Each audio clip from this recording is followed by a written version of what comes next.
The summer come out tomorrow, tomorrow, I love you, tomorrow, tomorrow is the day I...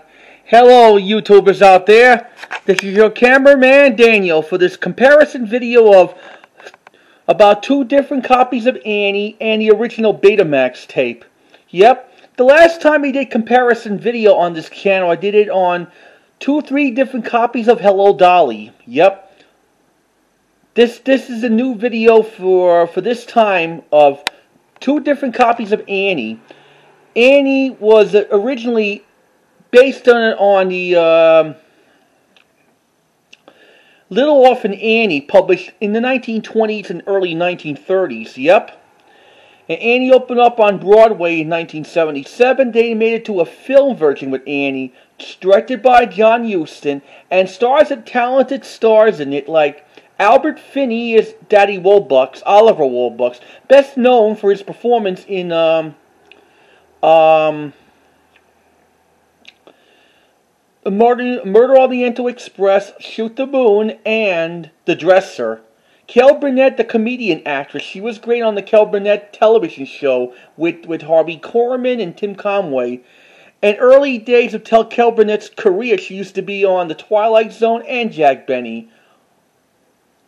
And Carol Burnett was even in the front page at Walter Matthau, Jack Lemmon, and she was in between friends with Elizabeth Taylor, made for TV.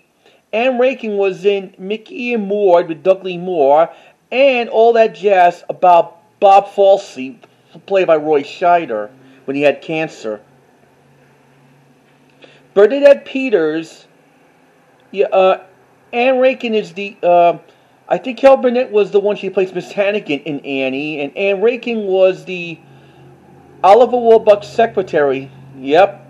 Bernadette Peters and Tim Curry were the kidnappers who once were plotting to kidnap Annie. And they sing Easy Street song. We might get to the song highlights the minute we talk about it. Yep.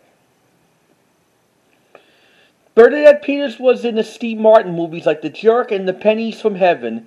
And she was on the Fairy Tale Theater's Sleeping Beauty once. Bernadette Peters. And Tim Curry, on the other hand, he was in a horror comedy called Rocky Horror Show in 1976, and Tim Curry was in The Clue with all-star cast of Suspects in 1985. Edward Herrmann plays the FDR. You might know Edward Herrmann in The Lost Boys in Disney's North Avenue Regulars from 1979. And Jeffrey Holder's Punjab, he was in Dr. Dolittle with Rex Harrison in 1967. Sandy was included, the dog, and Angela Quinn is Annie. She was the voice of Dorothy in the 1982's Wizard of Oz. I think I have that on VHS and the beta. So Annie seems like one of the great musicals that was ever made since 1981. Annie was on Broadway throughout the 80s and 90s.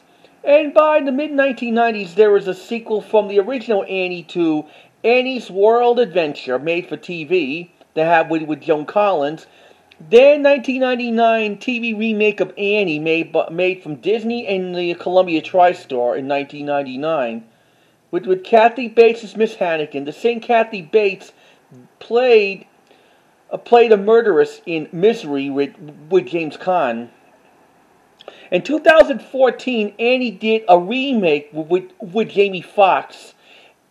The 2014 wasn't that great compared as the 1981 original or 1982. Yep.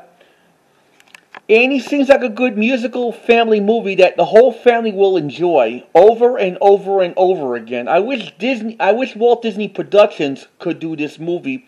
Or they want to use, and before they made this film of Annie, they bring the script to Paramount Pictures, but they refused for the script. That's why Columbia Pictures sold the rights for this film, and that's why the production started. I know Annie in 1982 or 81 set place in the 1930s, like 1933, in the Great Depression era. Or incidentally, if you watch the movie, the middle of the movie of Annie, like Let's Go to the Movies number, they show the 1936 classic movie of of Camille that stars with Greta Garbo and Robert Taylor. I'm not a Greta Garbo fan, but the film was released in 1936. But how can this be possible? The movie set place in 1933, but the Camille was not released till 1936 for NGM. And it has some memorable songs in Annie. The Summer Come Out Tomorrow. It's a Hog Knock Life. I think I'm going to like it here. Little girls, let's go to the movies. We got Annie. And it is I Don't Need Anything But You, with the fireworks scene. And I like the climax of the film when Tim Curry's character Rooster chases Annie through like the Irwell Bridge. Yep, that's between Manhattan. That's between the New York and New Jersey border. That's what he was chasing Annie right through like that bridge. They were not a real parents, but they had the disguise of trying to get their reward. They're just so greedy. And that was a good climax in 1981 film. And that's how, at the end of the film, Oliver Warbucks got Annie, and they lived in the mansion together, happily ever after, with the 4th of July fireworks. But in the 1999 TV movie set place Christmas of 1933, it wasn't that great compared as the 1981.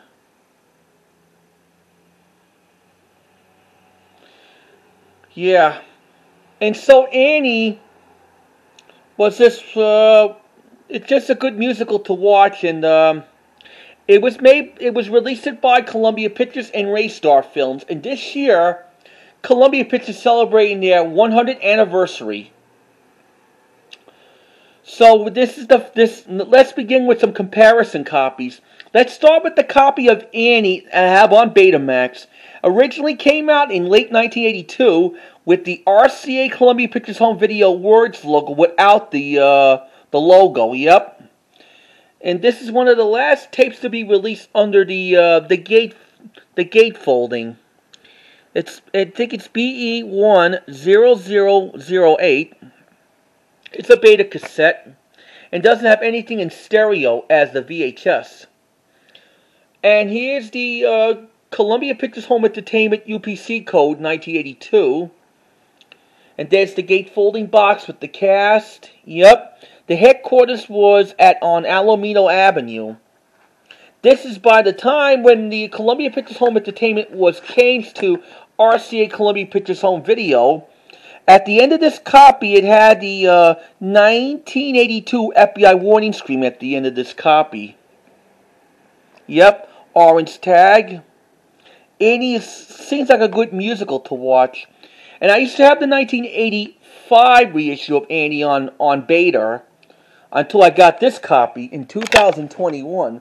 I think you've seen it on my other update video past. Yep. The summer come out tomorrow. Tomorrow, I love you tomorrow. Now on to the VHS copy. And this is the first reissue of Annie on VHS that I have. I'm trying to find the original 1982 gatefolding box release. Here's the spine. Has on model compatible Dolby stereo logo. Yep. This is everything shielded and watermarked. Yep. And it has a color film on it. Yep. For this copy. And it has the RCA Columbia Pictures Home Video UPC code. When I first saw this copy of Annie from 1983 reissue, it reminds me of the old tape store right on Casino Boulevard. Now I'll show you what the tape looks like. Here's what this tape looks like. Red tag on there. And this tape was got to be printed from late 1983. Yep. UPC code. Here's the VHS line logo. That's got to be from late 1983 reissue of Annie. The print date was on the 26th week of 1984. The This seems like a good copy. I got this off on eBay for 15 bucks back in 2014 when I lived in New York. And I used to have the other copies of Annie, like 1984 reissue, 1985. I used to have that long time ago. The VHS Hi-Fi one. And also this copy has the 1982 FBI warning screen at the end. But in the 1985 reissue of Annie, it has that doesn't have 1982 warning screen at the end, but it has the 1983 warning screen and caption copyrighted 1985. That was a close caption copy. So here's another copy of Annie I bought on eBay recently, 2 days ago. This is the late 1983 reissue of Annie. Dolby stereo mono compatible, and has the UPC code on there. And it has this color, but doesn't have a black and white. It doesn't have a color film on it. That has printed it USA. This is the exact copy of Annie was when it's reissued of one of the old Three Stooges volumes at that time in 1983, late 1983. Here's what this tape looks like. RCA Columbia Pictures Home Video UPC code. Here's the sticker label from early 83. And label from late 80s, early 83. And it has no print date on it. Yep. I checked the tape out. It has Tape Master from late 1982. I used to have the 1984 one till I have the 1983 and 1980. And I used to have 1985 tape without the box. And same thing, I used to have that 1985 copy on Beta, in Betamax. Annie seems like a good musical to watch that you don't want to miss.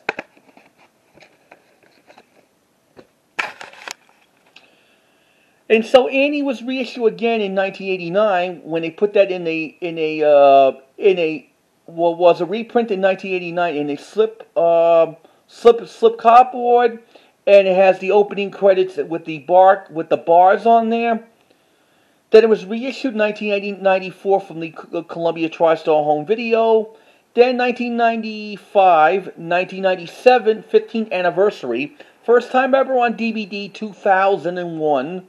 I think it was in 2000, between panoramic and widescreen. Reissued 2004. Yep. And also during up the 2010s, Annie was released on Blu-ray, digitally remastered. Yep. And I found, and you know, a long time ago, I used to have Annie once on CED video disc. I checked the disc out on disc 2 when I got it from Pennsylvania Avenue in Brooklyn.